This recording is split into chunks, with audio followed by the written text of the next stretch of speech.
سلام بچه ها، دوباره اومدیم ویدیو بذاریم.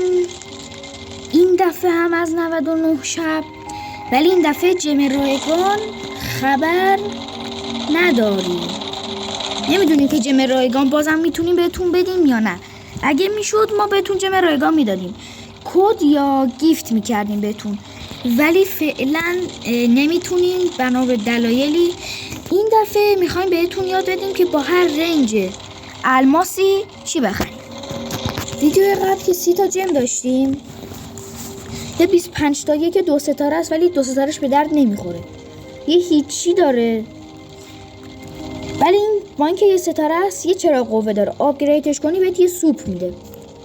از رنج 30 به پایین به نظرم چراغ قوه بهتره. 30 تا 50 بالا ماهیگیری اصلا به درد نمیخوره، ماهیگیری اصلا به درد نمیخوره. ولی اگر که من بتونم چتمو درست کنم، میتونم 15 تا جم دیگه هم بهتون بگم چجوری با همین قلاب ماهیگیری.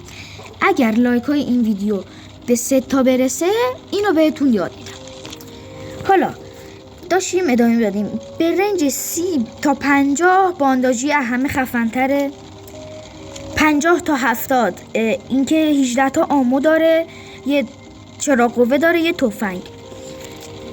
70 تا 100 آدم برفی خیلی خیلی خوبه ولی آرمور نداره. و این دینامیتی هم بد نیست، ولی آدم برفی از اون بهتره چون تیر بی نهایت داره.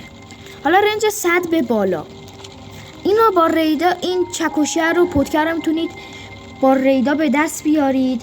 رید میشه میکشید، پولو میگیرید میرید دیگه، به درد نمیخوره زیاد. 200 الماس بدید بره.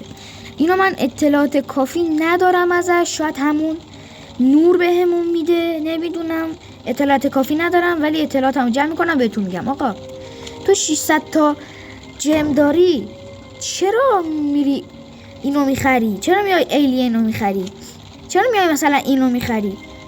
مستقیم بیا سایبورگو بخر. سایبورگ یه تفنگ خفن داره، یه دونه زره داره، ولی از اون بهتر اگه گفتید چیه، هم زره داره هم یه دمیجی میده که تو یه بار دمیج بدی یه دمیج ریزی هم اون ورش میده.